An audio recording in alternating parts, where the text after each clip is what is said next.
àáfàá kan onírọ́ kan tó ń sọ kọ́tọ̀kọ̀tàn dẹ́nẹ́lẹ́ẹ̀kejì àwọn ọ̀bọ Ìlọrin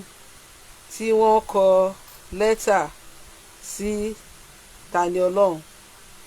àwọn ọ̀bọ Ìlọrin tí wọ́n kọ lẹ́tà sí Tani Olohun torí pé Tani Olohun act movie yẹn ò ní kankan ṣe pẹ̀lú Islam. Wọ́n ní Ògún akubaru àbí kankan ṣèbí ìgbà táwọn Muslim yìí tí wọ́n dé ṣèbẹ́yìn náà ń pe Allah lọ́lọ́run wá sọ pé yín pálá kì í ṣe Ọlọ́run bọ́ ẹ personify Allah àṣọ Ọlọ́run fún wa. So téèyàn bá ṣe fíìmù tó sọ pé Ògún akubaru ó ní ẹgbẹ́ Ògún tóbi ó sọ èdè Arábù ni kò ní kankan ṣe pẹ̀lú Islam bọ̀ nítorí pé wọ́n ti ọpọlọ yín ti lọ ọpọlọ yín ó ti lọ ọpọlọ yín ti wà demented lórí ọ̀rọ̀ religion ní ronú future torí pé lazy. So ọ̀nà kan ṣoṣo tó jẹ́ source of income yín nìyẹn ẹ ti sọ ẹ̀sìn ẹ ti sọ di orò ìdílé yín òun ló fà á tẹ́ fi máa lọ kọ lẹ́tà sí Tani Olohun pé ó ṣe fíìmù ṣe báwọn tó ń ṣe múfì ń ṣe fíìmù àwọn kìíní kí lorúkọ wọn àwọn òyìnbó ẹ lọ sí Netflix kẹ́wọ́n wọ́n ṣe máa ń ṣe fíìmù oríṣiríṣi nípa àwọn kátólíìkì. So kí wàá ní problem yín ìyẹn ẹ̀yin ọ̀bọ Ìlọrin ni o là ń bá yín sọ yìí o. So ìyá mi àbọ̀rọ̀ àbọ̀yèmọ̀ ìyá Ọ̀ṣun Kẹ́mi. So kí ni mò ń gbìyànjú láti sọ ni pé ọlọ́jọ́ òní mojúbà rẹ̀. So nígbà tá a kéré ni but nígbà tí gbogbo ẹ bẹ̀rẹ̀ sí ní dé tí ó di pé àwọn èèyàn bẹ̀rẹ̀ sí ní inferiority complex because inferiority complex ló máa ń jẹ́ kí èèyàn má lè fi nǹkan tiẹ̀ proud when you are tó bá ti ní personality disorder tó o ní inferiority complex nǹkan tó o jẹ́ kò ní jọ ẹ́ lójú yes wàá máa fi nǹkan oníkan òun ló máa fi yangàn torí pé wọ́n ti brainwash ẹ wọ́n ti kọwọ́ bọ ọpọlọ ẹ so wọ́n ti make ẹ look inferior. So inferior tó jẹ́ yẹn òun ló fà á tẹ́ máa rí àwọn young boys boy kan wà lórí Facebook is a young guy and very very handsome ọmọ kékeré ni ṣùgbọ́n kí ló ń ṣe ńkọ́ Muhammadu ló ń jà fún lórí Facebook lójoojúmọ́ kí ló ń ṣe ọmọ yìí kò sí kankan tó ṣe ju pé ọmọ yìí ti ní personality disorder ló ní torí pé kí ni ó dúdú ṣùgbọ́n tó bá máa sọ̀rọ̀ Ọlọ́runmìlà bàbá wa bó ṣe máa ń sọ nìyẹn o ṣùgbọ́n àwọn tó ń pè ní bàbá ẹ yẹn ó lè fi yangàn á ní Ògún bàbá wọn bí Olúwo ṣe máa ń sọ Olúwo á ní òun ò lè deny Ògún òun ò lè deny Ṣàngó òun ò lè deny Ọbàtálá òun ò lè deny Ọ̀rúnmìlà pé bàbá ńlá òun ni wọ́n ṣùgbọ́n gbogbo lẹ́gẹ̀sì Ọbàtálá lẹ́gẹ̀sì Ọ̀rúnmìlà lẹ́gẹ̀sì Ògún Olúwo ní kó parẹ́ Muhammadu tolúwo ò mọ ìgbé ayé tó gbé tó jẹ́ wípé nísìsiyìí tá a bá ń lo common sense wa lẹ́gẹ̀sì tí Muhammadu fi sílẹ̀ òun náà ló ń ṣẹlẹ̀ káàkiri tó ń dúnbú èèyàn tó ń géèyàn lọ́rùn tó ń ṣe gbogbo ẹ̀ lẹ́ni Olúwo á dẹ̀ máa gbèjà Muhammadu ó wá ní kó pa lẹ́gẹ̀sì bàbá ńlá ti tèun rẹ́ ó lóun ò deny ancestry òun pé ọmọ irúnmọlẹ̀ ní ó ṣùgbọ́n gbogbo nǹkan tí àwọn irúnmọlẹ̀ ṣe sílẹ̀ ó ní kó parẹ́ Muhammadu tí ò bá tán tí ò mọ̀ kò mọ̀ anything nípa Muhammadu ju pé ó kàwé ìtàn Muhammadu tó dẹ̀ wo fíìmù Muhammadu yẹn ni role model. Olúwo kúrò ní ilẹ̀ wa ó lọ sí ìlú Muhammadu ó lọ bá wọn struggle láti lá òkúta ṣùgbọ́n tí àwọn èèyàn bá ń pò yìí òun náà bá wọn yí òkúta o tó bá ń yí òkúta ti Ọbàtálá kiri nílé Ifẹ̀ Olúwo á ní kí wọ́n parẹ́ ṣé ẹ mọ̀ nǹkan tí mo try last I'm explaining what is called personality disorder nǹkan tó yẹ ẹ̀sìn máa ń create nìyẹn ẹ̀sìn máa ń fa ẹ̀sìn àjèjì ó máa ń fa personality disorder because wọ́n máa train yẹn láti wà inferior àwọn tó fún ẹ ní ẹ̀sìn wọ́n train yẹn láti become inferior to yourself so that you can hate yourself o ò ní lè fi ara ẹ proud ẹni tó bá ti ń ṣe ẹ̀sìn àjèjì tí wọ́n ti indoctrinate o ò lè rántí orírun ẹ. So tó o bá ti lè fi baba ńlá ẹ proud, then you are not proud of who you are. O ò lè fi baba ńlá tó wá láti pa ẹ, o ò lè fi proud. So that means that you cannot be proud of your own identity, your divine identity now. O ò lè fi yangàn. There was a time ní ìgbà tá a ṣì máa ń lọ sí clubhouse gan. Do you know that àwọn boy kan wọ́n dẹ̀ fẹ́ ṣe program lórí clubhouse pé ìṣẹ̀ṣe is alien. Wọn bóyá orí wọn ò pé wọ́n àmọ̀ kan tó ń jẹ́ alien. Wípé ìṣẹ̀ṣe ó wà alien ní ilẹ̀ káàárọ̀ àjíire. Ìṣẹ̀ṣe is alien. Téèyàn bá gbọ́ òyìnbó, téèyàn bá gbọ́ English, tó bá gbọ́ òyìnbó, tó bá mọ ìtumọ̀ ìṣẹ̀ṣe tó dẹ̀ gbọ́ èdè ẹ, tó mọ ìtumọ̀ ìṣẹ̀ṣe, you should know that ìṣẹ̀ṣe mean ìṣẹ̀, nǹkan tó ń ṣe ìṣẹ̀dálẹ̀, wọ́n nǹkan tó fi bẹ̀ẹ̀ tó ń ṣe nílùú yẹn, òun ni wọ́n ń pè ní ìṣẹ̀ṣe. And you now say that ìṣẹ̀ṣe àwọn baba ńlá wa wípé ó alien ní orí ilẹ̀ wọn. So Muhammadu tó wá láti Mecca, òun tó yẹ pé ìgbà tí mo tó ń gbé ẹ̀sìn tó ń gbé kíní Muhammadu wá, nígbà tó ń gbọ́rọ̀ Muhammadu wá, àwọn bàbá wa gan kò yé wọn, nítorí pé kò yé wa, wọn ò sọ lédè wa, òun náà ṣe translate ẹ̀ sédè wa. Wọn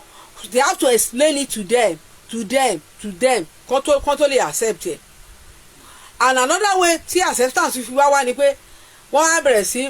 wọ́n tan àwọn ọmọ wọn jẹ, wọ́n bẹ̀rẹ̀ sí ní kọ́ ọmọ kéékèèké, wọ́n kọ́ wọn, wọ́n wá ń sọ ìtàn yẹn ní èdè wa. Strategy ni wọ́n wá ń sọ ìtàn yẹn ní èdè wa láti lè bring wọn wá sínú ẹ̀sìn àjèjì yẹn. And because of that wọ́n eventually wọ́n rí ṣe.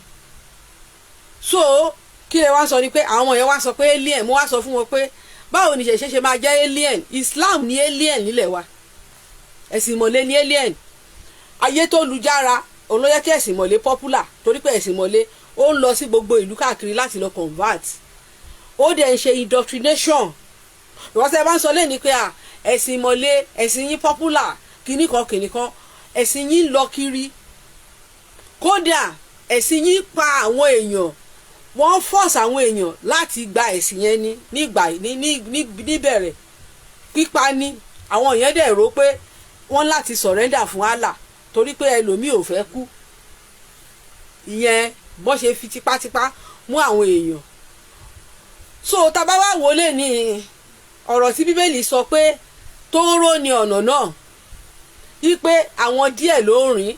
ọ̀nà tó lọ sí ìyè, pé gbòòrò ni ọ̀nà tó lọ sí oko ìparun, pé ọ̀pọ̀lọpọ̀ ló rìn.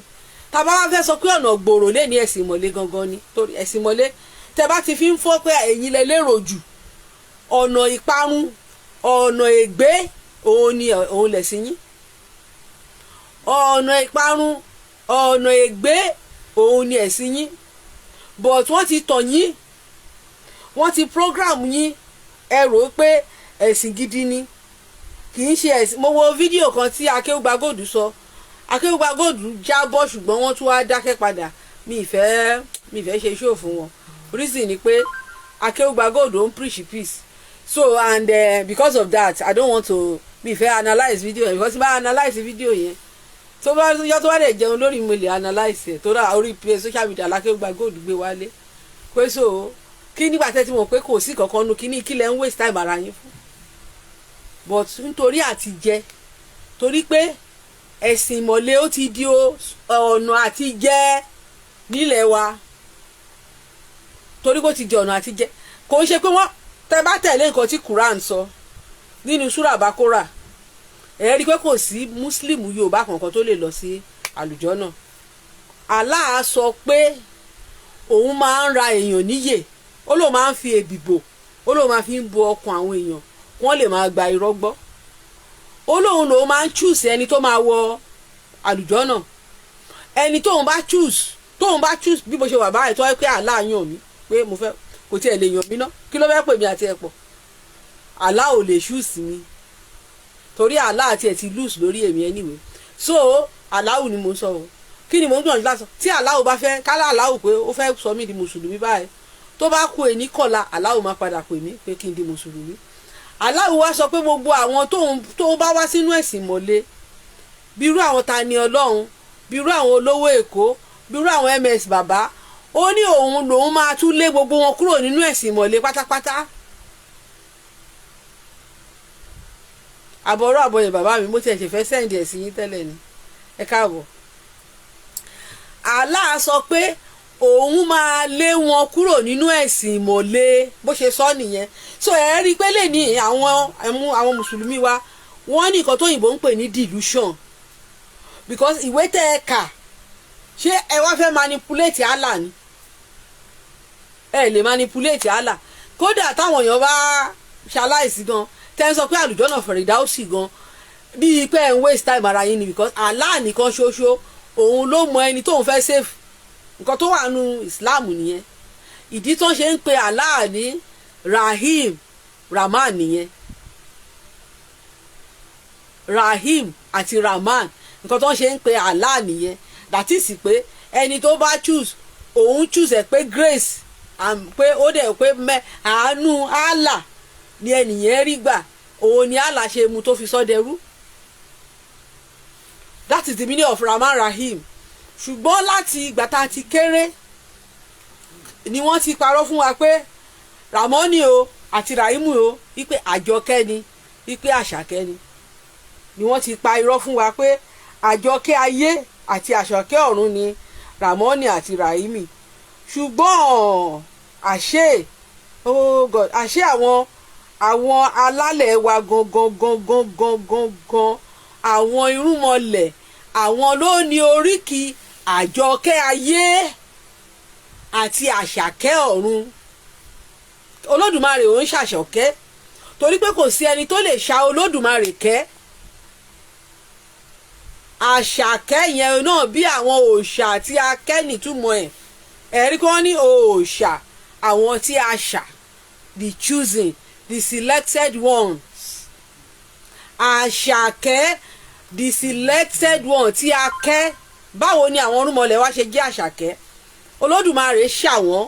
ó kẹ́ wọn ó fi Ògún sí àyè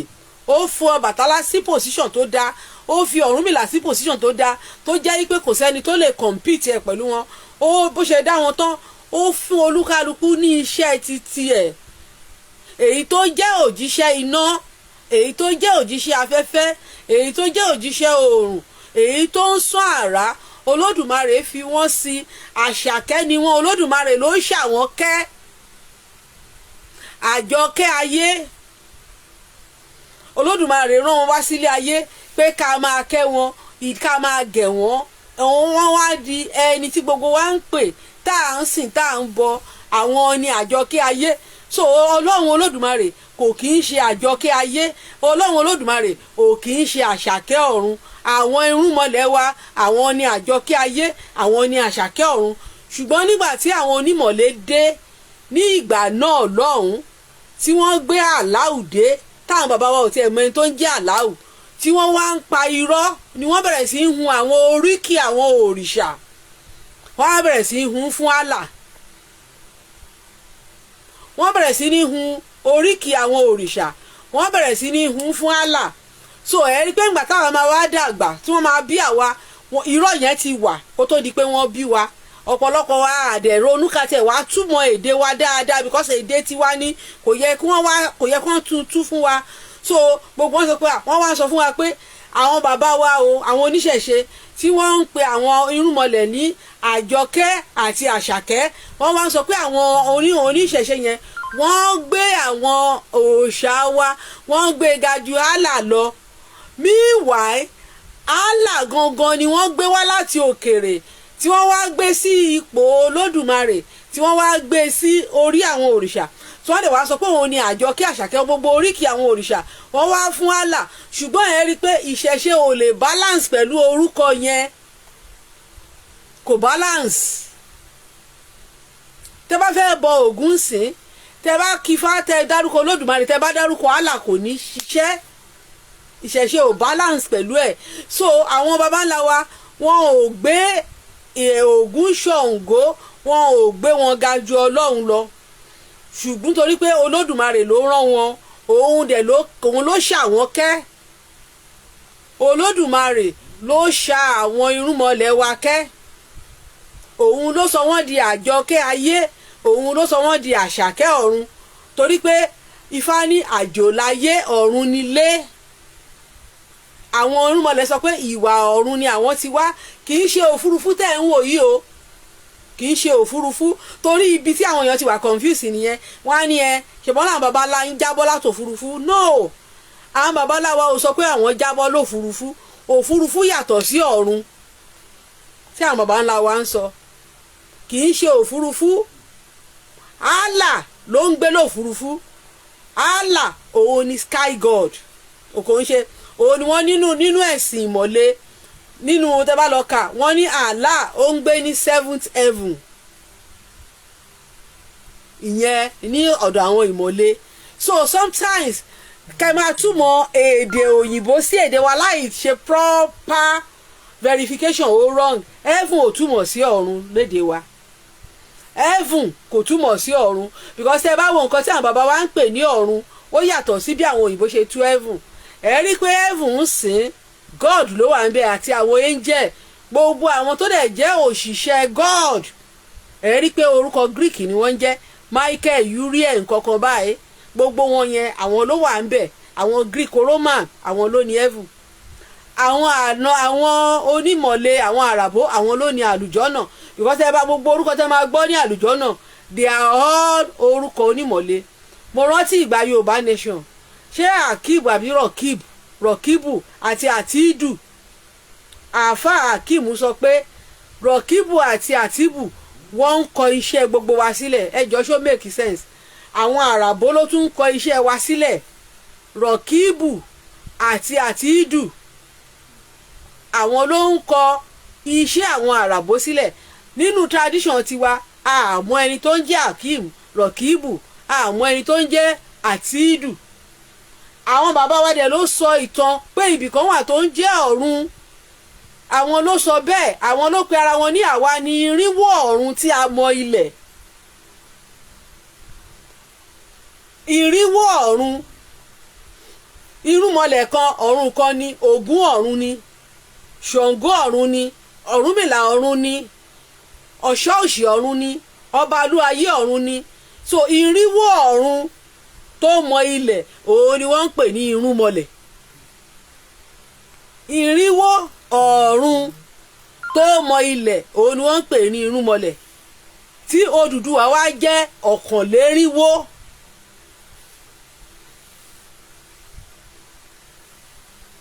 Odùduwà òun wá ní òun ni wọ́n wá fi sí position the 401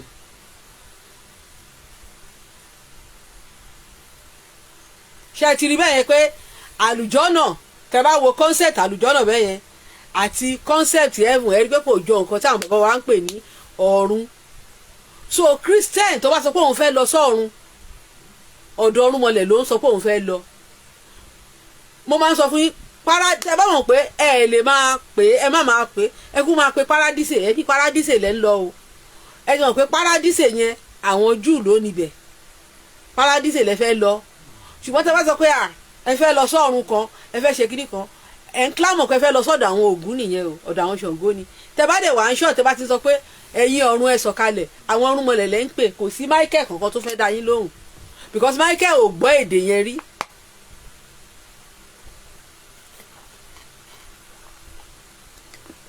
Michael kò mọ nǹkan tó ń jẹ́ ọ̀run Jésù lọ́ba ọ̀run illusion ni Jésù ò mọ nǹkan tó ń jẹ́ ọ̀run tí Jésù bá wà láyé lẹ́ni tẹ́ bá sọ pé Olódùmarè lẹ́gbẹ̀ẹ́ á sọ pé kí lẹ́ ń sọ bàbá mi ẹ káàbọ̀ bàbá Awólọ́wọ̀ àti Nkrumah ẹ káàbọ̀ tẹ́ bá sọ pé Olódùmarè lọ́dọ̀ Jésù lẹ́ni Jésù ò mọ nǹkan tó ń jẹ́ bẹ́ẹ̀ torí Jésù ò sọ èdè wa ńgbà tó wà láyé kò mọ̀ àwọn tẹ́ wá ń yọ kúrò nínú history Olódùmarè lẹ́ni àwọn ló dárúkọ yẹn àwọn ló kí oríkì Muhammadu kò mọ nǹkan tó ń jẹ́ Olódùmarè tẹ́ bá dọ̀dọ̀ ẹ̀ tẹ́ bá ní Olódùmarè á máa wò yín ìgbà tó wà láyé ni kò á ní kílẹ̀ ń sọ kò mọ nǹkan tó ń jẹ́ bẹ́ẹ̀ kódà ìlú ṣe àwọn Christian ẹ jẹ́ ká mi ti ẹ jẹ́ ká ṣe ẹ jẹ́ ká ẹ jẹ́ ká ẹ jẹ́ ká ẹ jẹ́ ká ẹ jẹ́ ká ẹ jẹ́ ká ẹ jẹ́ ká àbọ̀rọ̀ àbọ̀yè ancestor ẹ jẹ́ ká ẹ jẹ́ ká ẹ jẹ́ ká ẹ jẹ́ ká ẹ jẹ́ ká máa tẹ̀síwájú. So Muhammadu ò mọ nǹkan tó ń jẹ́ Olódùmarè, Jésù ò mọ nǹkan tó ń jẹ́ Olódùmarè. So ẹ rí pé nínú fá kábínẹ̀tì Olódùmarè ó ti pé. Olódùmarè wọ́n sọ pé àwọn orúnmọlẹ̀ míì ti lọ ibòmíì ó tán lọ bẹ́ẹ̀ gan. Jésù nínú báíbù kò sọ̀rọ̀ nípa Olódùmarè, ọ̀rọ̀ El Shaddai ni Jésù ń sọ, kò tiẹ̀ tún ṣe Yahweh gan. El Shaddai, torí Yahweh àti El Shaddai wọ́n ń ṣe kan náà. El Shaddai ni Jésù ń sọ. El Shaddai kẹrẹ tá bá lọ ka ìtàn El Shaddai náà yàtọ̀ sáwọn Ọ̀rúnmìlà. Wọ́n lẹ́ Shaddai rọ̀ sókè mọ́ Sinai, ó kọ́kọ́ ń gbé lórí mọ́ Sinai títí àti fàtí El Shaddai ìwọ èèyàn dúdú ni El Shaddai o. Àbọ̀rọ̀ àbọ̀yè Ifádayọ̀ Àlàbí ẹ káàbọ̀. Èèyàn dúdú ni El Shaddai o. Fìlà bíi fìlà kan tó máa ń ga tí àwọn akọ́dà àbọ̀ máa ń dé yẹn òun náà máa ń gbé sórí ẹ̀. Èèyàn dúdú ni El Shaddai. So Jésù ò sọ anything nípa Olódùmarè, kò sọ nípa anything nípa Olódùmarè. El Shaddai òun ló ní 12 star. ẹ jẹ́ ká lọ sí business, ká kọ́kọ́ fún àáfàá ilé sí ká tó wá sọ̀rọ̀ àwọn ọ̀bọ Ìlọrin tí wọ́n ní wọ́n fẹ́ gbé Tani Ọlọ́run. Torí àáfàá irọ́ tó pa nínú fídíò yìí òun ni mo ṣe fẹ́ sọ̀rọ̀.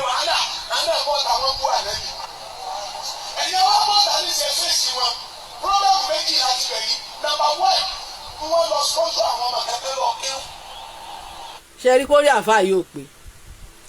ó ní pé ó ti sọ̀rọ̀ dáadáa, ó ti sọ̀rọ̀ tó dáa tó make sense yí pé àwọn mùsùlùmí o àwọn ló ti bẹ̀rẹ̀ sí ní bú ìṣẹ̀ṣe tipẹ́tipẹ́, yí pé àtìpàtàn lè ti bú oníṣẹ̀ṣe kò sí àwọn oníṣẹ̀ṣe ò kì í dáhùn.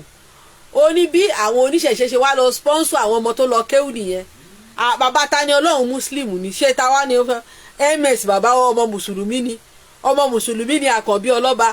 ọmọ mùsùlùmí ni olówó Èkó, gbogbo wọn ló kéwú. So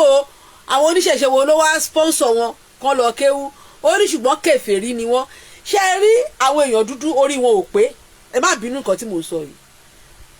Nǹkan mẹ́rin, ṣé ẹ rí èdè káfírì ọ̀dọ̀ àwọn Júù ní àwọn muslim àwọn Árábù ti bọ́rọ̀ ẹ̀. ṣé ẹ rí nǹkan tó ń pè ní ajá dog, tẹ bá ka báìbù tẹ bá gbọ́ tí báìbù bá sọ pé I am in the assemblies of dog,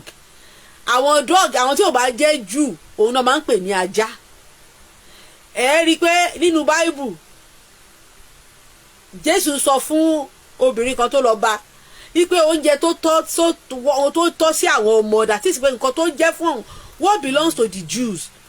cannot be given to the Gentiles. Àwọn tó ń pè ní Gentile àwọn náà ní dog, àwọn náà máa ń pè ní ajá nínú Bible. Èmi gan ò mọ̀ túmọ̀ ẹ̀ tẹ́lẹ̀, Jewish rabbi kan ló túmọ̀ ẹ̀ fún mi. Ìjọ ẹ̀ ni mo dẹ̀ sọ pé mi ò ṣe Christian mọ́ torí mi ò lè jẹ́ ajá gbàgbà tí àṣàjá ni religion pè mí, mo dẹ̀ ń tanra mi jẹ pé mo jẹ́ ọmọ àṣàjá ni religion pè mí. Gbogbo ẹni tí ò bá ti jẹ́ Jew ajá ni wọ́n. Ajá, Gentile, infidel àti káfírì ìtumọ̀ kan ní mẹ́rẹ̀ẹ̀rin. Àwọn àràbò lọ́dọ̀ àwọn Júù kìkì ẹni tí ò jẹ́ ajá àwọn ni ìran tó bá ti wá láti ran Abrahamu, Isaki àti Jacobu. Àwọn ọmọ Ísọ̀ ajá ni wọ́n, àwọn ọmọ Ishmael ajá ni wọ́n, Gentile ni wọ́n, infidel ni wọ́n. Gbogbo àwọn èèyàn tó wà nílé ayé ìpátá they are all Gentile. But Rabbi Tovia sọ pé ó ní ọ̀rọ̀ yẹn gangan ó ní kì í ṣe àwọn làwọn initiate ẹ̀,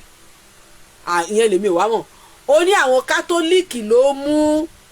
racism yẹn wá, ṣé àwọn kátólíìkì ló kọ́kọ́ spread the religion tó dẹ̀ yẹ pé ìtàn àwọn Júù ni wọ́n sọ. Ó ní so ó ní that origin of that word ìyẹn orísun ọ̀rọ̀ yẹn ìyẹn táwọn eléyìí ọ̀dẹ̀ òpònú yìí òun gan kèfèrí lòun náà o because kò sí níran Abraham o kò bá wọn tán o tó wá sọ pé àwọn olówó Èkó wọn lọ kéwù ni pé ṣùgbọ́n kèfèrí ni wọ́n ò believe pé èèyàn lè revert ipe èèyàn lè revert ìgbà tí àwọn bàbá yín tí wọ́n rò pé àwọn ń convert àwọn bàbá wa ní 200 years ago táwọn bàbá wa fi ìṣẹ̀ṣe lẹ̀ tí wọ́n ń wá sínú ẹ̀sìn àjèjì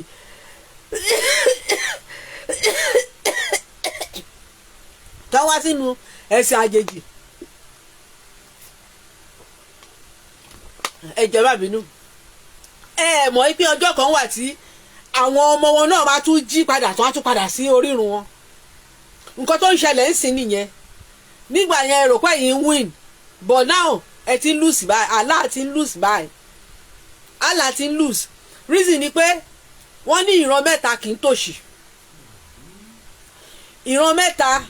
Ọ̀rúnmìlà ò kì í tòṣì ó ti ṣẹlẹ̀ nígbà ìwáṣẹ̀ wọ́n tàn àwọn bàbá wa náà jẹ́rí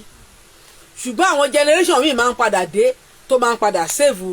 àwọn Ogun Káyọ̀dé mi rí wọ tó máa ń padà dé tó máa wá save generation yẹn so kí ni à ń gbìyànjú láti sọ ni pé idiot àfa jàkìjàkù yìí torí ẹ ò pé tí ò mọ̀ kankan tí ò mọ̀ pé òun gan pé kèfèrí lòun náà pé àràbò ò kàún sí ẹkàn ẹ sọ nǹkan tí òun ṣe nǹkan yín ìbá tiẹ̀ wá jẹ́sẹ̀ nìgàlẹ̀ ti wá ìran bàbá ńlá yóò ń ṣe mùsùlùmí kò dẹ̀ pé yín lè ní nínú ìtàn Mali ó wà lára ṣebí à ń sọ ọ̀rọ̀ Ọ̀yọ́ empire ìtàn Ọ̀yọ́ empire ò sí ní Guinness Book of Record mo sọ́rí láti sọ mo sọ lánàá pé ògo Ọ̀yọ́ òun ló jẹ́ káwọn Mali wá ṣùgbọ́n ní Guinness Book of Record ìtàn Mansa Musa wà ń bẹ̀ kò sí ìtàn ọba Ọ̀yọ́ kankan ń bẹ̀ Mansa Musa tó jẹ́ ọba Mali was considered the richest king in the world in his time. Ìdòwú Káyọ̀dé àbọ̀rọ̀ àbọ̀yè was considered the richest king in his time in the world ní gbogbo àgbáyé. Báwo láyé wọ́n ṣe dà ní Mali lẹ́ni? Because covenant Muhammad ò sí ní life wọn is not attached to them. Májẹ̀mú yẹn ò kàn wá wọ́n kàn tàn wá ni wọ́n gbé wa wọnú ẹ̀ ni kò kọyàn dúdú so ẹ jẹ́ kí n sáré pé ọ̀rọ̀ àfáà yìí o. àwọn ọmọ ìyá wa dé bá ṣe kékeré ni wọn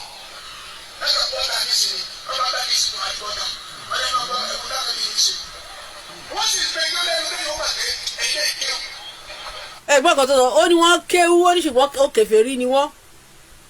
ó ní sọ wọ́n á bẹ̀rẹ̀ sí ní sọ nínú àdìsí kan táwọn òbí ṣe mo ń sọ fún ẹ sí pé wọn ò kì í ṣe kèfèrí ni gbogbo wọn àtiwọ́ tó ń sọ̀rọ̀ ṣùgbọ́n ọmọ onímọ̀lé ni wọ́n tí wọ́n kéwú ṣùgbọ́n ẹ̀yin tẹ́ wà Nàìjíríà ẹ̀yin lórí yín ò pé tẹ́ ẹ fẹ́ jára yín kúrò nínú ìdè torí pé ayé ti expose gbogbo information ti wà tẹ́ ẹ lè fi bọ́ nínú ìdè ọpọlọ tẹ́ wà yìí tí àwọn ẹgbẹ́ yín ronú mo wo CNN wọ́n tún ti fẹ́ ṣe plane tó ń fò tó yẹ pé ṣìgìdì ló máa wà ṣùgbọ́n ẹ̀yin torí nǹkan kéékèèké peanut torí nǹkan díẹ̀díẹ̀ tẹ́ ẹ rí ẹ ti yọ̀lẹ̀ laziness yín òun ló yẹ kí Fúlàní gboko pàtẹ́ ẹ̀ lọ́sọ́kọ mọ́ tó yẹ pé owó quick money ni gbogbo yín wá torí gbogbo eléyìí tó ń sọ ń sìn báyìí torí nǹkan tó fẹ́ jẹ ló ṣe ń sọ yánmayánmá òun á sọ pé àwọn MS bàbá àwọn olówó Èkó àwọn Tani Olohun àwọn oníṣẹ̀ṣe ló lọ sponsor wọn kí wọ́n lọ kọ́ kéwú ṣùgbọ́n kèfèrí ni wọ́n ṣùgbọ́n gbogbo wọn yìí ọmọ mùsùlùmí ni wọ́n gbogbo aládé tẹ̀gbọ́n Tani Olohun kan wá ya wèrè ní mùmúnú àbí mùmú ní kí lọ́lọ́run jẹ́ ńgbà yẹn mẹ̀mú kí ni mo tẹ̀ pé orúkọ ẹ̀ múmú ni àbí kí lọ́lọ́run jẹ́ báyìí ẹ̀gbọ́n Tani Olohun kan tó wá ń jà fún Allah tó ń gbèjà Allah gan gbà yẹn ẹ̀gbọ́n Tani Olohun tó ń bí Tani Olohun lé gan àfáà ni tẹ́lẹ̀ Tani Olohun gan àfáà ni so tẹ̀sẹ̀ máa sọ pé bóyá àwọn kan ló lọ sponsor wọn ta ló sponsor wọn nígbà tó yẹ pé wọ́n máa ń sponsor ẹ̀yin ni òun lẹ ṣe máa ń rò pé bóyá wọ́n sponsor èèyàn àwọn kan ló máa ń fún yín lówó ẹ jẹ́ kí n já yín sí ẹnìyẹn sọ fún mi ó dìídì sọ fún mi ni ó lóun ṣe program lórí TikTok òun wá debunk pastor ó ní bọ́dẹ̀ ṣe invite oníkòròdú nìyẹn àwọn àáfà ó náà fẹ́ fún un ní 5 million naira wọ́n máa fún un nílé wọ́n dẹ̀ máa fún un ní mọ́tò ipe nǹkan assignment tó fẹ́ fóun ni pé òun dẹ̀ sì believe nínú Christianity yẹn kóun máa ba Christianity jẹ́ kóun máa kàn sọ̀rọ̀ kóun máa ṣe program kóun máa sọ̀rọ̀ against àwọn Christian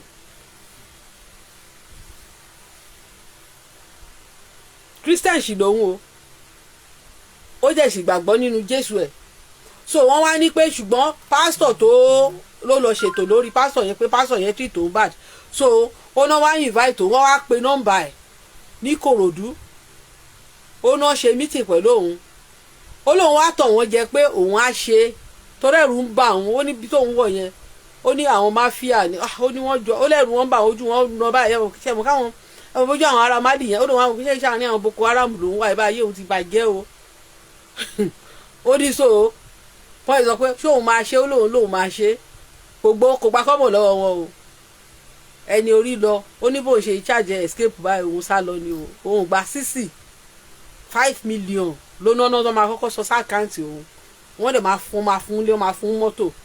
ó dẹ̀ máa continue láti máa ṣe ó ní bọ̀ conscience òun ò lè ṣe torí ẹrú Jésù ni ó lóun torí owó òun gbà kóun kúkú lọ sí kóun wà láyé kóun jìyà kóun kú ju pé kóun má lọ sí heaven èmi tẹ̀ wá sọ pé kò sí nǹkan tó ń jẹ́ heaven mo ní but nǹkan tó ní kò ṣe yẹn mi ò lọ́wọ́ sí má ṣe it's not good má ṣe rárá so nítorí nǹkan tẹ̀yìn máa ń ṣe òun lẹ ṣe máa ń rò pé bóyá wọ́n sponsor wa ẹ believe pé inú ẹ̀sìn àjèjì náà bí wa sí then àti use pé ẹ̀yin bí ẹ ṣe ń wàásù training tẹ ní gbogbo wa ní láti máa wàásù àwọn oníṣẹ̀ṣe ni kì í wàásù so ìgbà tá a padà wálé àṣà tá a mú nínú ẹ̀sìn yẹn la fi ń ṣe wàásù òun la torí jáde táwa náà ṣe bẹ̀rẹ̀ sí sọ̀rọ̀ sókè oníṣẹ̀ṣe ní orí irú èmi sì ìgbà tí mo kọ́kọ́ bẹ̀rẹ̀ wọ́n ráwọn oníṣẹ̀ṣe kan tó pè mí gbà yẹn pé ṣé mo fẹ́ dá ogun sílẹ̀ mo láti fáwọn bàbá yẹn pé ẹ má wo show mi mọ́ àwọn àgbà oníṣẹ̀ṣe yẹn nígbà yẹn ní some many years ago mo ní kọ́ máa wo program mi mọ́ ṣáà wò pé Christianity mo ti wá àwa dẹ̀ máa ń preach ni ẹ fi mí lẹ̀ tí bá debunk Bible kò kàn yín o ẹ̀yin ò ka Bíbélì rí o tí bá debunk Bíbélì kò kàn yín ẹ fi mí lẹ̀ bí mo ṣe ń ṣe show tèmi ẹ dẹ̀ lè wá máa control mi nǹkan ẹ lè máa control mi nǹkan tí mo máa sọ tẹ́ ẹ bá ti kú pẹ̀lú nǹkan mi mo rí àwọn àgbà oníṣẹ̀ṣe létà náà ẹ̀ṣẹ̀ wọ́n blọ́ọ̀kù mi fact lẹ́gbọ́n ẹ̀ torí nǹkan táwa bẹ̀rẹ̀ ń gbà yàtọ̀ Òṣàtọ́lá àwa mẹ́ta yẹn náà lákọ́ bẹ̀rẹ̀ èmi Òṣàtọ́lá àti Òṣàdétúnjí ó strange sí gbogbo wọn ò tí ì ráwọn èèyàn tó ń ṣe ó yà wọ́n lẹ́nu pé ó strange àwọn míì unfriend mi later wọ́n tún wá atúndọ̀ rẹ padà mi ò send message because èmi ti róòtọ́ mo dẹ̀ láti liberate àwọn èèyàn mi tó wà nú ẹrú ọpọlọ mo dẹ̀ fi yé wọn pé mọ́sẹ̀ tí mo wá pass àwọn ìjọba tó wà nú ìdè ni kì í ṣe ẹ̀yin so ẹ jẹ́ ká gbọ́ ọ̀rọ̀ òpònú. wọ́n lè ṣe sí wa ẹ jáde sí ọ. wọ́n lọ ṣe dálé ni pírọ́bẹ̀mù ẹlẹ́ẹ̀kejì tẹ́ ẹ dálé tí ò kí ìsẹ́ni tí ó rẹ̀ bí sí jẹ́ẹ́jẹ́ làwọn oníṣẹ̀ṣẹ̀ṣẹ̀ ṣe wọn wọ́n sì tó sa wọn. wọn ò gbọ́dọ̀ wá àwọn náà kọlù wọn. làwọn náà bá lọ bá jọba wọ́n ní mùsùlùmí wọ́n gbọ́dọ̀ léyà kírísítẹ́nì ìgbọ́dọ̀ kírísítẹ́nì ẹ̀fọ́ àlẹ́ lọ́dọ̀ ṣẹ̀ṣẹ̀ ìjọba bá bọ̀. ṣe rí pé idiot ni bọ̀bọ̀ yìí ṣe rí pé idiot gidi ni ẹ abẹ́ rí pé bọ̀bọ̀ yìí orí ẹ̀ burú gan orí ẹ̀ burú òórùn sa ó ní àwọn làwọn fà á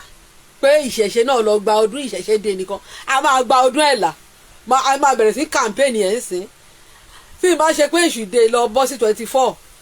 ó yẹ ká tún gba public holiday but á ti pọ̀ jù wọn ò lè kò sí ìlú tó máa fún wa ní holiday bíi ọjọ́ mẹ́ta ẹmu gbóni torí pé àgbà ọdún ìṣẹ̀ṣe dé àgbà public holiday ìṣẹ̀ṣe dé ní south west o kò tún kí wọ́n gbé kárí gbogbo nàìjíríà o lọ́dọ̀ wa náà ti fún wa o òun ni òpònú ayíràdà yìí ó wá ń sọ pé àwọn làwọn ti àwa tá a fi lọ gba ìṣẹ̀ṣe dé public holiday tí ìjọba fi recognize ìṣẹ̀ṣe tí ì bá ń ṣe pé àwọn ìjọba àwọn ọmọ gọ́vnọ̀ àti àwọn kìíní ipe orí wọn ò pé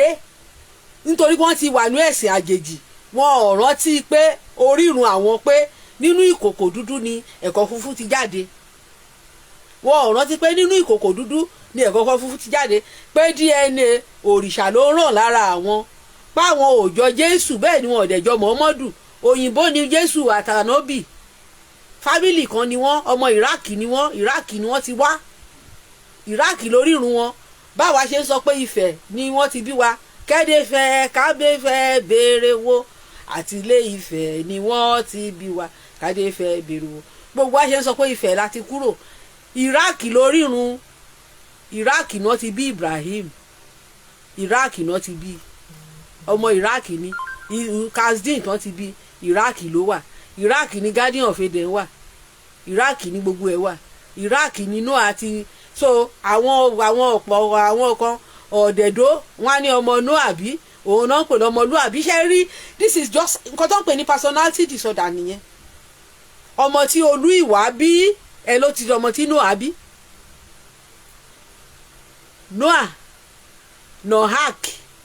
Nohak ni àwọn òyìnbó corrupt sí Noah tí wọn ò mọ̀ pé dáadáa bó ṣe sọ àgbádàgìrì wọ́n ṣe sọ ní bàdágìrì bẹ́ẹ̀ náà ṣe pé Nohak ní Noah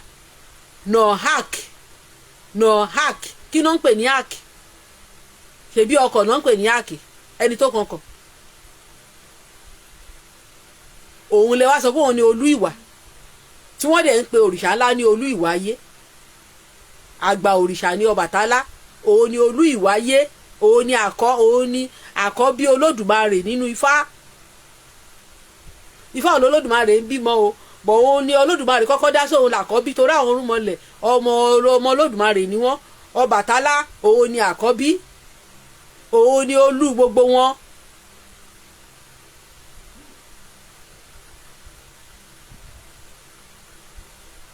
òun ni olú ìwà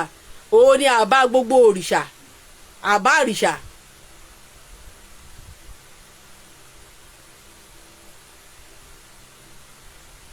mọ oríkì ibi tó orúkọ ti wá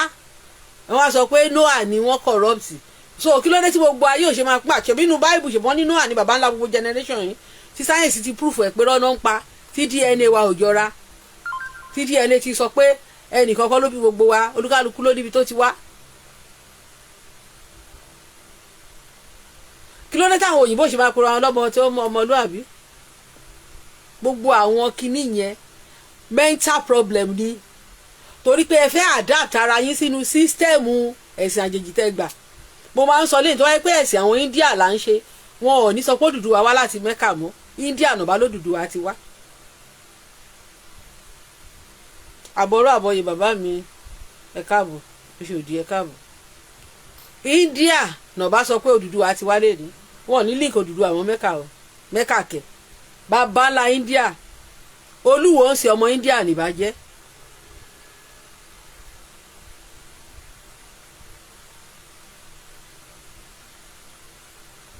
John Adekunbi I don't give a damn sórí ìtàn tó bá fẹ́ sọ kó wá sọ bí ìtàn Ifá làwa ń sọ Ifá ni foundation wa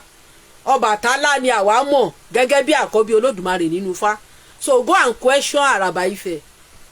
that ìtàn àgbélẹ̀rọ we don't say it here ìtàn tẹ́ bá sọ tí ò bá wà establish nínú Ifá we don't accept it here Ifá ni foundation ilẹ̀ Káàárọ̀ Àjíire àwọn baba ńlá wa tí wọ́n ti gbé lẹ́rú tí wọ́n ti kúrò láti 14th century tó lọ Brazil nǹkan tí wọ́n sọ lọ́hùn ni pé Ọbàtálá ni àgbà òrìṣà so I don't care don't come to me and tell me rubbish here Ifá làwa ń quote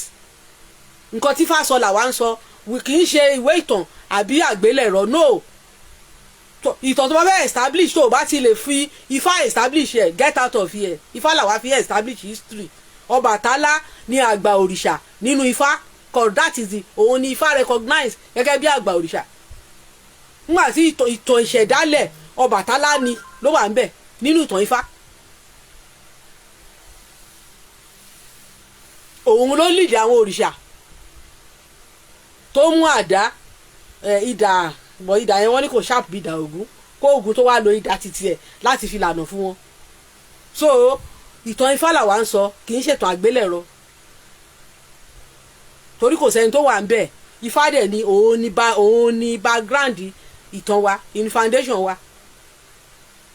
ẹni babaláwo tó bá wà ń bí àwọn bàbá wa kan ti lọ sóko ẹrú láti 14th century.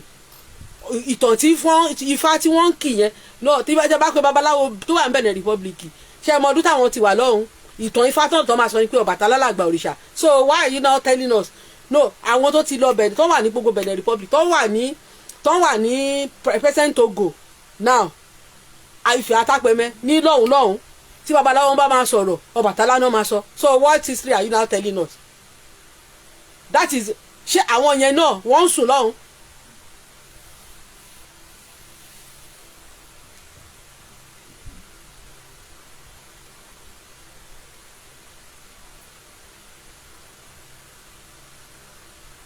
yes Ọbàtálá ni arúgbó ọjọ́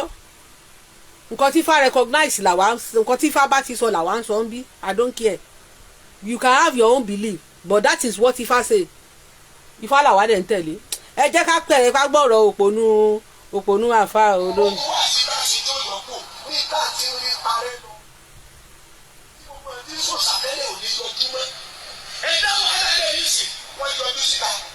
ẹ̀gbọ́n nǹkan tí o lè sọ ọmọ Málì ni o olórí burúkú ọmọ Málì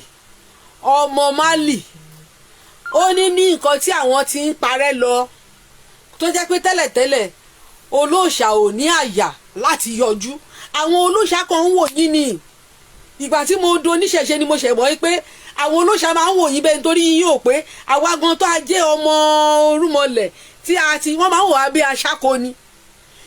bí 8 years ago or 10 years ago mo wà ní group oníṣẹ̀ṣe ìgbà yẹn mo ṣẹ̀ ń revert àǹtí yìí wọ́n dá group kan lẹ̀ Yorùbá Israel mo wà ní group yẹn. so bàbá yìí ọba Ẹ̀dù Fáníyì wọ́n wà ní group mi sí babaláwo wọ́n máa ń kí Fání group mi. wọ́n wá ń gbà tí wọ́n wá sọ pé àwọn ẹlẹ́sìn àjèjì pé kọ́ máa take it easy pẹ̀lú wọn torí mo wá gíw mo tún sọ ọ́nù group yẹn pé mo fẹ́ mọ̀ ń pa ìṣẹ̀ṣe ṣùgbọ́n mi ò lè deny Jésù anything tí yorùbá tí wọn bá ti lè dìbò àbí kí n máa dárúkọ Jésù kan jẹ yọmí kúrò nínú group yẹn. máyẹn wá ń sọ pé ó láwọn tó bá ti pẹ́ ní èsì ṣé ẹlẹ́sìn àjèjì tán pè mí báyìí orí mi gbóná ni torí àwa máa ń wo àwọn oníṣẹ̀ṣe bí ẹni ègbé bí ẹni ẹ̀kọ́ bẹ́ẹ̀ náà ni àwọn tó di ìṣẹ̀ṣe mú pọ́nbélé náà ṣe ń wo àwa bíi pé aṣáko àwọn eléyìí ti sọnù àwọn eléyìí ò mọ nǹkan tó ń ṣe torí pé wọn sọ̀rọ̀ síta ni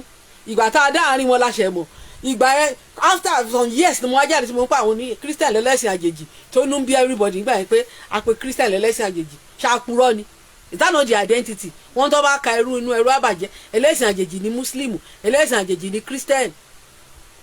mo challenge Olúwo lọ́jọ́ kan tó bá mọ̀ yí pé ẹ̀sìn bá tó sọ pé ẹ̀sìn àbáláyé lẹ̀sìn mọ́lé mo ní gbé microphone sẹ́nu kó wá sọ pé kí Olódùmarè kó fa gbòǹgbò gbogbo ẹ̀sìn àjèjì tú tó bá mọ̀ pé oṣù ọ̀ Olúwo kò sọ́dọ̀ la kò sọ́ di ọ̀la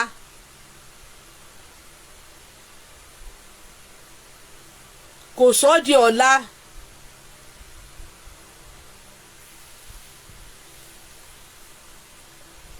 kò sọ́ di ọ̀la kò sọ́ di ọ̀la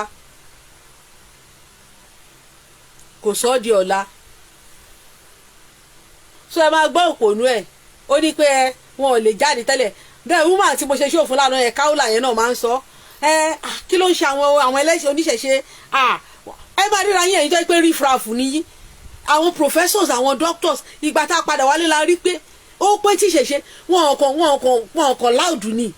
bọ̀ nítorí pé àwa tá a padà wálé yìí inú ẹ̀sìn Islam àti Christianity láti wá àti yù sí pé ká máa preach òun ló fà á.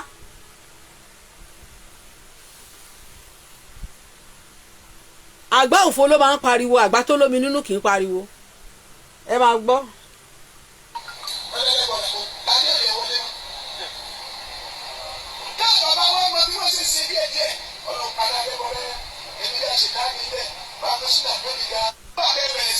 ẹgbọ́n kan tó sọ bẹ́ẹ̀ yẹn ó ní pé àwa bẹ̀rẹ̀ sí í fi ẹbọ yangàn sìn pé gbogbo wa ń pera wa ní ẹlẹ́bọ ẹjọ́ kí ni ká pera wa tẹ́lẹ̀ pé ẹjọ́ kí ni wá ṣé kìí ṣe ẹlẹ́bọ ni wá ni ṣé kìí ṣe ẹlẹ́bọ ni wá ni ẹlẹ́lẹ́bọ ni wá ẹ̀yin lórí yín ò pé ẹ̀yin lẹ̀ ń bọ ẹ̀ ń rú ẹbọ fún Allah ẹ̀ ń pàgbò fún Allah ẹ̀ lọ ńlá òkúta ẹ̀ sun orí òkìtì tó dàbí àtàn ẹ̀ sun gbogbo ẹ̀ ẹlẹ́ẹ̀ṣẹ̀ bọ kéèyàn máa tanra ẹ̀ jẹ polytheist kò túmọ̀ sí ẹbọ ní èdè wa sacrifice náà ń pè lẹ́bọ òun náà ń pè ní kuban ní arabic ẹ̀dẹ̀ ń ṣe ṣùgbọ́n òyìnbó ti sacrifice yẹn ẹ accept ẹ̀ ṣùgbọ́n tó bá tún séde wa ó ti di àràmù ṣé kò ń ṣe mental problem ló bá yín yẹn ó wá sọ pé ní nǹkan tẹ́ ti ń parẹ́ lọ díẹ̀ ó ṣòyí pé ọmọ àlè pọ́nbélé ni ẹ pé olórí burúkú ayé àtọ̀run ẹ̀yin ni àwọn bàbá yín mo sọ àjẹ́ndà àwọn bàbá yín ni pé wọ́n fẹ́ gba ilẹ̀ ṣùgbọ́n Ọ̀rúnmìlà ò sùn ṣé àwọn kẹ́ máa ń sọ ńgbà kan pé kí làwọn bàbá ńlá wa ń wò tí wọ́n fi tí àwọn bàbá wọn fi gba ẹ̀sìn ìmọ̀lé bẹ́ẹ̀ ni àwọn bàbá wa tí ò sùn yẹn náà àwọn ló kó sí wa nínú báyìí tí gbogbo wa fi ń sọ̀rọ̀ ní ìgbà yẹn kí ni wọ́n ń wò ni ṣùgbọ́n ní ìsìn wọn ò wòran mọ́ torí àwọn ló nílẹ̀ wọ́n mọ̀ pé tá a bá sùn àsùnpìyè tá a sàsùnpara bẹ́ẹ̀ dangerous lórí ilẹ̀ ẹ fẹ́ gbalẹ̀ ni àbọ̀rọ̀ àbọ̀yè bàbá mi Ifáyẹmí àbí okay so wọ́n mọ̀ pé tá a bá sàsùnpìyè ẹ fẹ́ gbalẹ̀ ni wọ́n mọ̀ pé tá a bá sàsùnpìyè ẹ fẹ́ gbalẹ̀ ni. so kí là ń gbìyànjú láti sọ ni pé àwọn orúnmọlẹ̀ àwọn náà ló jí àwa ọmọ wọn pé àsìkò tó ẹ padà sílé ẹ pọ̀ ní ilé yá o ilé yá ọmọ Odùduwà ilé yá tí ẹ kò bá mọ bí àrùn rè ṣèbó yẹ ká padà sílé ká jáwọ́ lápò tí ó yan ká tètè gbómi la kàná wo ọwọ́ ọkùnrin mi ráyè tiẹ̀ because mi ìdẹ̀fẹ́ ta sí àgbà kankan nínú Ifá kò sínú Ifá pé ọ̀rà Ifẹ̀ ni àkọ́dá ìtàn ọ̀rà ó jọ ìtàn ancient Egyptian ra mo ka history ancient Egyptian ra ọ̀rà ní similar history bí 80% history pẹ̀lú ancient Egyptian ra the foundation of the earth ó wà nínú Ifá bí Olódùmarè ṣe create bó ṣe rán àwọn orúnmọlẹ̀ mi ò deny pé ọ̀rà wà lára àwọn orúnmọlẹ̀ bọ̀ mi ò gbà pé ọ̀rà ni àgbà òrìṣà mi ò accept ẹ̀ torí pé kò sí nínú Ifá bẹ́ẹ̀ ọba lẹ́sùn gan tó wà ń fẹ́ òsọpọ̀ ọ̀rà ni àgbà òrìṣà ìgbà kan ṣe interview fọba lẹ́sùn Ọbàtálá ló pè ní àgbà òrìṣà so Ilé Ifẹ̀ ni ọba lẹ́sùn gbé so mi ò accept I don't accept that mi ò accept yẹ but that's not what I come here to say and I don't want any distraction mi ò accept ọ̀rà as àgbà àpòhùn ni àkọ́dá Olódùmarè because kò wá establish nínú Ifá all over the world gbogbo ibi tó ti ń kọ́ Ifá is not established tó bá dẹ̀ jẹ́ pé ọ̀rà ni àkọ́dá tó dẹ̀ jẹ́ pé òun ni bàbá gbogbo wa ó yẹ kí ọ̀rà ní ojúbọ all over ilẹ̀ káàárọ̀ àjíire I wish it's not which kò wá establish that fact is not established ẹ má bínú o if you are from that lineage don't be upset this is the fact kò wá establish it's not established níjọ́ téèyàn kan sọ pé Ògún lákàyè ìsìn ipò ọmọ Odùduwà mo ní kò possible ní ilẹ̀ káàárọ̀ àjíire apart from pé Odùduwà jẹ́ ọba Ògún popular ju Odùduwà lọ Ògún popular ju Odùduwà lọ ní ilẹ̀ wa ní ilẹ̀ káàárọ̀ àjíire yes Odùduwà olórí ọba yes èrò tó wà lẹ́yìn Ògún gbogbo onímọ́tò ló máa bọ Ògún gbogbo ṣàṣà nílé tẹ máa dé tẹ ní bá Ògún bẹ̀ so báwo wá ní Odùduwà ṣe wá jẹ́ ọmọ Ògún tó wá jẹ́ ọmọ ẹ̀ ó wá popular téèyàn bá dẹ̀ fẹ́ bímọ tó bá lọ dáfá òrìṣà orí irúnmọlẹ̀ nìkan ló máa ń di òrìṣà orí Ògún wà lára òrìṣà orí Ògúngbèmí Ògúnyẹmí Ṣàngó Ayílẹ̀gbé ọ̀run ara òrìṣà orí ni ara irúnmọlẹ̀ ni kí là ń gbé ya sọ Ṣàngó Ayélẹ́gbẹ́ ọ̀run ara àwọn irúnmọlẹ̀ ni. Ọ̀ṣun gbogbo ẹ̀ ní orúkọ tẹ́ bá ti rí pé wọ́n fi ń pèèyàn nínú tradition àwọn irúnmọlẹ̀ nìyẹn. Ọ̀rúnmìlà nìkan ni o kò immortalize ara ẹ̀ tó ń lo Ifá. Anybody tí Ifá bá ti bí Ifá people don't know wọ́n á máa bà orúkọ yẹn jẹ́. Wọ́n mọ̀ pé ẹni tó bá ti ń jẹ́ Ifá bọ́lọ́hun gan pé òun ló ń bá òun gangan ló ń bá orúkọ lineage orúkọ tó wá láti Olódùmarè ló ń bá jẹ́ orúkọ. Because Ọ̀rúnmìlà ò lójúbọ, Ẹ̀là ò ní ojúbọ, Olódùmarè ò ní ojúbọ. Kò síbi tẹ́ ti lè pe Ọ̀rúnmìlà. Ibi tí ẹ bá ti gbé ikin sí lẹ ti lè pe Ọ̀rúnmìlà rọ̀, lẹ ti lè pe Ẹ̀là rọ̀. So Ọ̀rúnmìlà kò ní ojúbọ, Ẹ̀là mímọ́ ò lójúbọ, Olódùmarè ò ní ojúbọ. But àwọn òrìṣà tó kù wọ́n make sure pé wọ́n ní ojúbọ.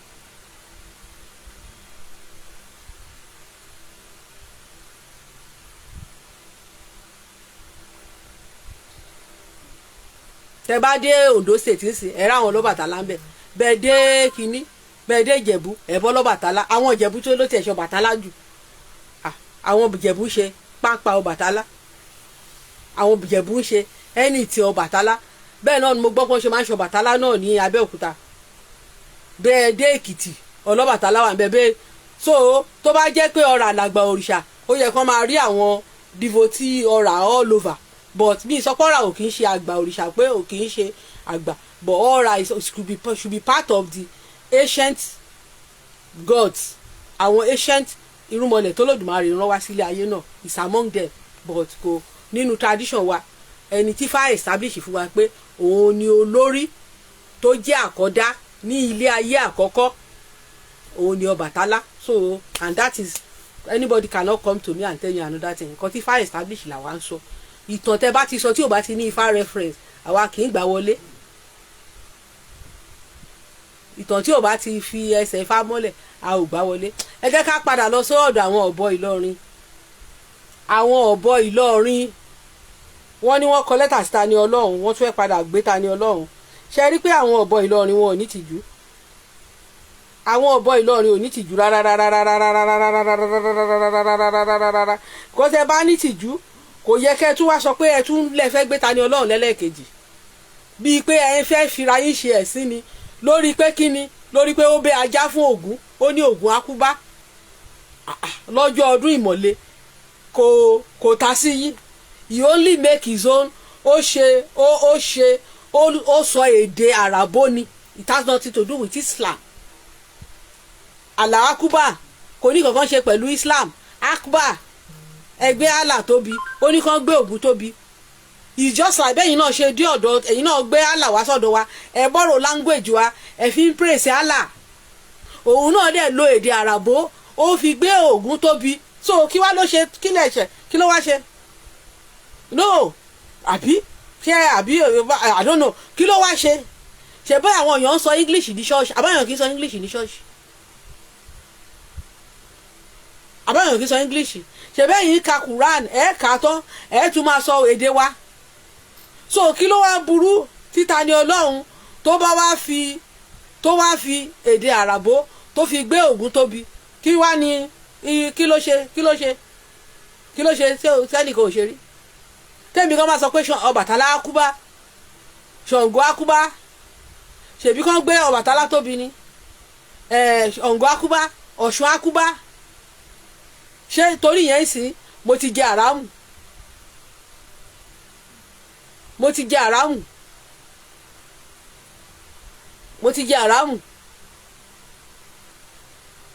Ẹ wá kọ lẹ́tà, ẹ wá sọ pé ẹ fẹ́ gbé pé tí ẹ wá rọ̀rọ̀ kankan sọ ju pé ó sọ èdè àràbó.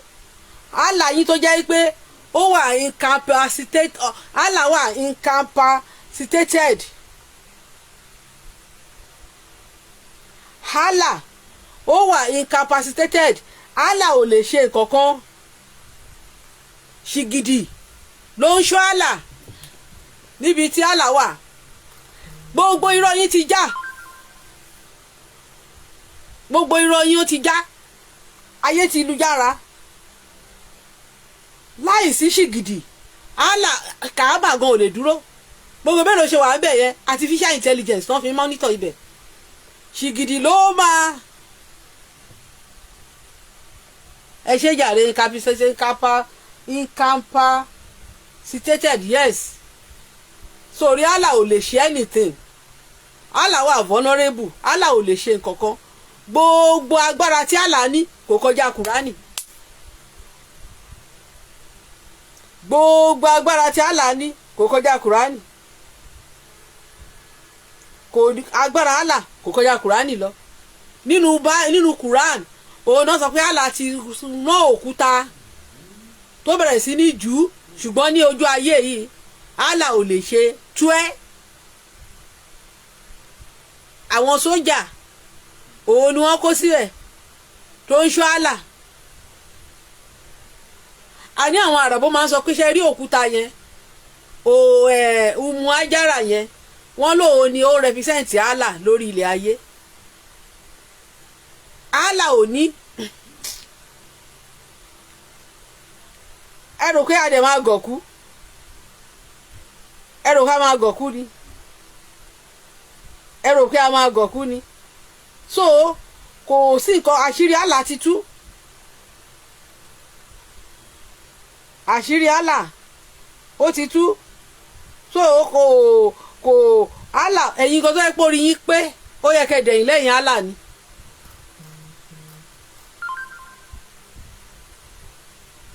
ní ojú ní ayé tá wà yìí pẹ̀lú information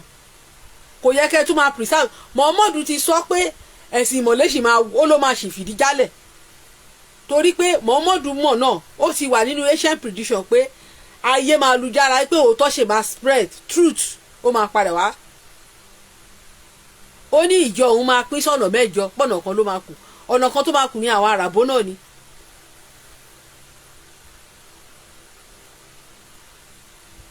ogún ológun ẹ sọ di titi yín ẹ wá wo àwọn kankan ẹ láwọn kèfèrí ẹ láwọn kan kèfèrí ẹ̀yin gangan àwọn gan wọn ọ̀kà yín séèyàn ẹranko òun náà ń pè yín wọn ọ̀kà yín séèyàn so àdẹ̀ lè continue because tá bá tẹ̀lé tá bá ṣì ń tẹ̀lé láti ọjọ́ iwájú àwọn ìran wa kò ní dáa ẹ jẹ́ ká gbọ́ orin Benny yìí I hold no Facebook I want to play this song I have no right to the copyright I just want to use Benny Lee's song so I have no right to the copyright orí Facebook wọ́n ní ká máa sọ disclaimer tẹ́ bá ti ń ṣe show wọ́n ti record ẹ̀ bẹ́ẹ̀ yẹn I have no right to the copyright àràbó lẹ́bù mo fẹ́ gbé báyìí.